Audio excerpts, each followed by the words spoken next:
किसी की बात आप कर ले तो सबसे ज़्यादा बीफ का जो एक्सपोर्ट हो रहा है वो इन्हीं की सरकार में हो रहा है। इतने बड़े बड़े केंद्र खुले हुए हैं, इनकी सरकार जहाँ पे है गोवा में, वहाँ पे तो लीगल है।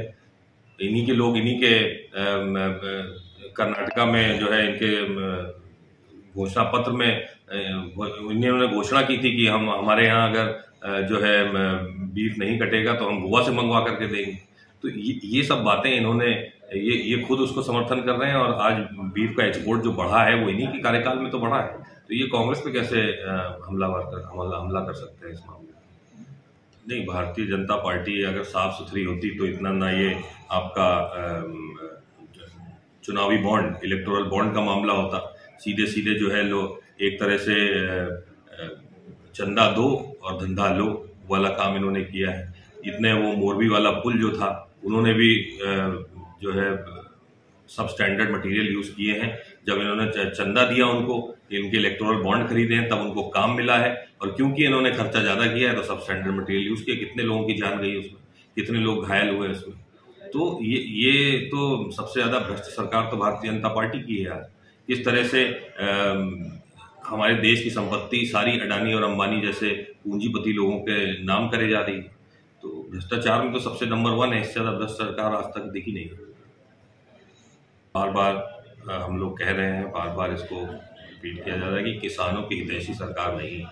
चाहे वो 3 काले कानून जिस तरह से लाई थी, सारी जमीन हड़पना चाह रही थी, बड़े बड़े पूंजीपतियों के नाम करना चाह रही थी, छोटे किसानों के बारे में उन्होंने सोचा नहीं। बड़े बड़े लोगों का, पूंजीपतियों का कर्जा माफ करने के लिए इनके पास पैसा है, लेकिन किसानों का कर्जा माफ करने के लिए इनके पास पैसा नहीं। किसानों के अगर हित में सोचती तो आज एमएसपी को कानूनी दर्जा मिल गया होता। आज जो है, जो किसान इतने दिन से 750 किसान लगभग खत्म हुए हैं, शहीद हुए हैं अपनी मांग को लेकर के, तब जाके इन्होंने काले कानून वापस लिए। तो ये तो किसान विरोधी सरकार है, और किसानों के बारे में इन्होंने कभी नहीं सोचा। 18% जीएसटी, एक फॉर्च्यूनर गाड़ी पे 18% जीएसटी लगता है, एक ट्रैक्टर पे भी 18% जीएसटी लगता है। तो कैसे मैं मान लूँ कि ये किसानों के बारे में सोचती है? पोटैश की बोरी 8-9 साल पहले 400 रुपए की आती थी, और आज पोटैश जो अब मार्केट में मिलता है वो 1800 का मिलता है। यूरिया की बोरी में से 5 किलो पहले कम हुआ, 5 किलो फिर कम हो गया, 50 से 40 किलो की हो गई। तो किसान हितैषी सरकार होती तो ये सब ना होता। देखिए, स्वयं का उनका घोषणा पत्र में कुछ नया नहीं, उन्होंने कुछ भी जनहित के कार्यों में कोई बात नहीं की है।